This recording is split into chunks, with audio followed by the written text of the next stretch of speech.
Hello viewers, welcome back to Pritha's cooking house. আজকের এপিসোডে আপনাদের সঙ্গে শেয়ার করব চিকেনের একটু ভিন্ন স্বাদের একটা রেসিপি। আমরা বাঙালিরা কিন্তু গন্ধরাজ লেবু খেতে খুবই পছন্দ করি, বা গন্ধরাজ লেবুর ফ্লেভার বা গন্ধ আমাদের খুবই পছন্দ। তাই আজকের পর্বে আপনাদের সঙ্গে শেয়ার করব গন্ধরাজ চিকেনের রেসিপি।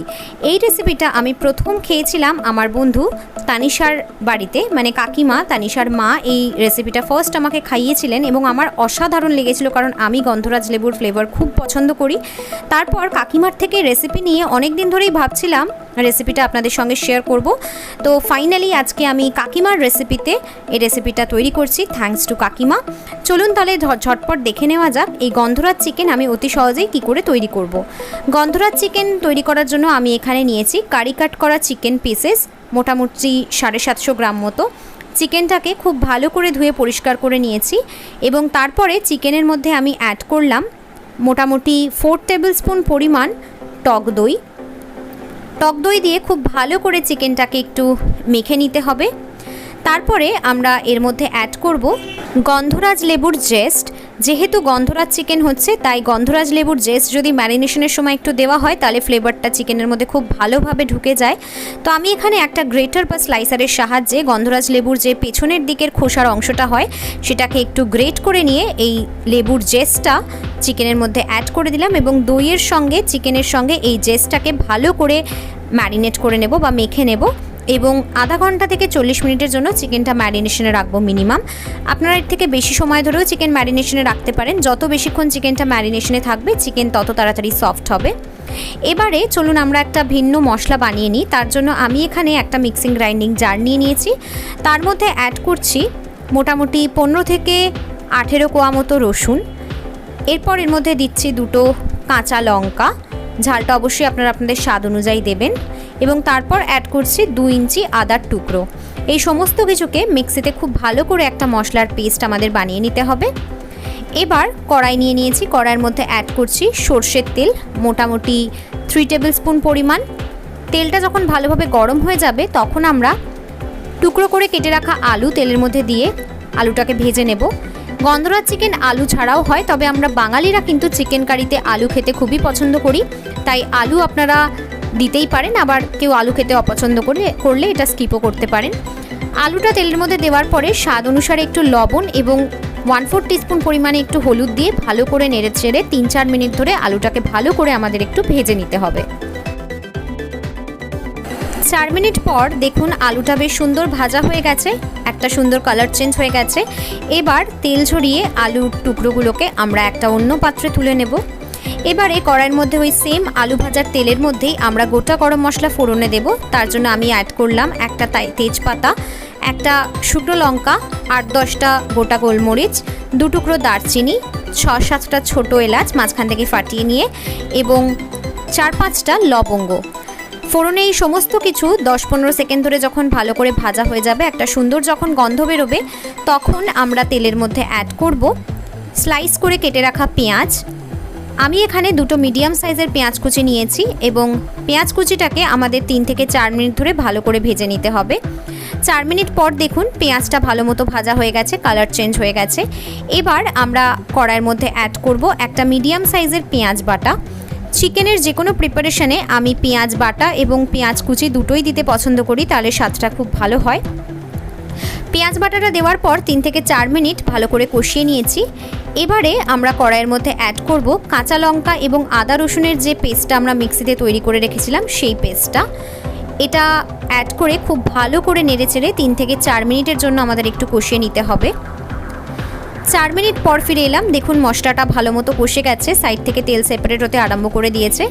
এবারে আমরা অ্যাড করব ধনে গুঁড়ো 1 টেবিল স্পুন পরিমাণ, নর্মাল রেড চিলি পাউডার ঝাল হওয়ার জন্য 1/2 টিস্পুন পরিমাণ, এবং কাশ্মীরি রেড চিলি পাউডার সুন্দর কালারের জন্য 1 টেবিল স্পুন পরিমাণ। তারপর অ্যাড করব স্বাদটাকে একটু ব্যালেন্স করার জন্য চিনি এবং স্বাদ অনুসারে লবণ। এই সমস্ত কিছু দিয়ে খুব ভালো করে নেড়েচেড়ে আমাদের মশলাটাকে কষিয়ে নিতে হবে।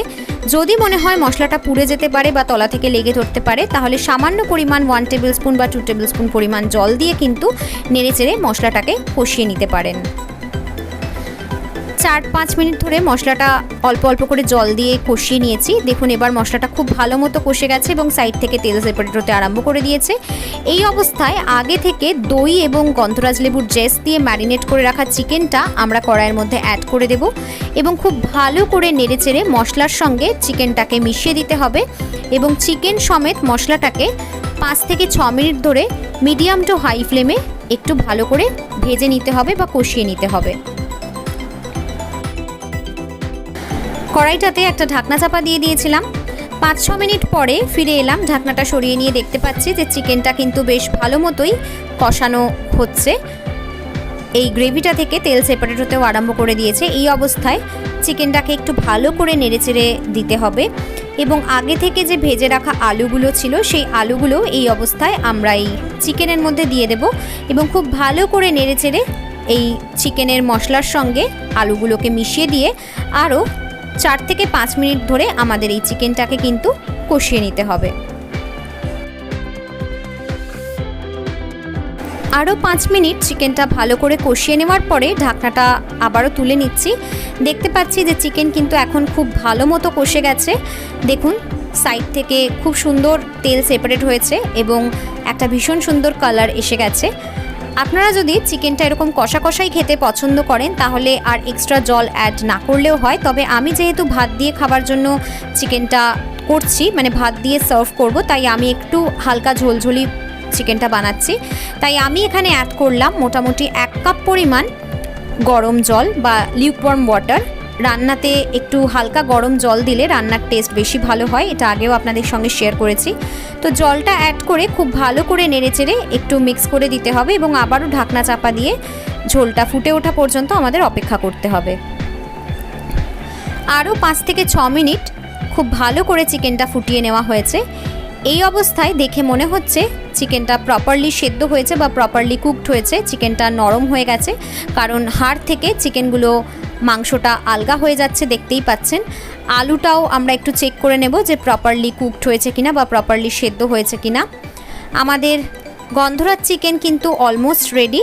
লাস্ট ইনগ্রিডিয়েন্ট এখন আমরা অ্যাড করছি 1/2 টিস্পুন পরিমাণ গরম মশলা গুঁড়ো। গরম মশলা গুঁড়োটা অ্যাড করে খুব ভালো করে হালকা হাতে একটু নেড়েচেড়ে দেব এবং তারপরে আবারও একটু গন্ধরাজ লেবুর জেস্ট আমরা দেব। খুব বেশি গন্ধরাজ লেবুর জেস্ট একেবারেই দেবেন না, তাহলে কিন্তু চিকেনের গ্রেভিটা তেতো হয়ে যেতে পারে বা তিতকুটে একটা স্বাদ আসতে পারে। জাস্ট ফ্লেভারের জন্য যতটুকু প্রয়োজন অতটুকুই দেবেন।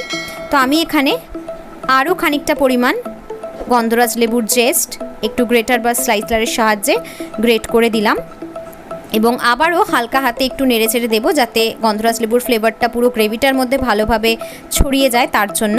তারপরে গ্যাসটাকে বন্ধ করে দিয়ে আমরা একটা 3 থেকে 4 মিনিটের স্ট্যান্ডিং টাইম দিয়ে দেব। তাহলেই কিন্তু আমাদের গন্ধরাজ চিকেন কারি একেবারে রেডি টু বি সার্ভড হয়ে যাবে। এই চিকেনটা আপনারা ভাতের সঙ্গে অবশ্যই ট্রাই করতে পারেন, এছাড়াও রুটি, লুচি, পরোটা যে কোনো কিছুর সঙ্গে কিন্তু খুব ভালো লাগে। পোলাও বা ফ্রাইড রাইসের সাথেও খুব ভালো লাগবে। আশা করছি গন্ধরাজ চিকেনের রেসিপিটা আপনাদের ভালো লেগেছে। ভালো লাগলে ভিডিওটাতে অতি অবশ্যই একটা লাইক করে দেবেন এবং ভিডিওটা সকলের সাথে শেয়ার করে দেবেন। খুব শিগগির হাজির হব পরবর্তী এপিসোডে নতুন কোনো একটা রেসিপি নিয়ে। Till then, bye by.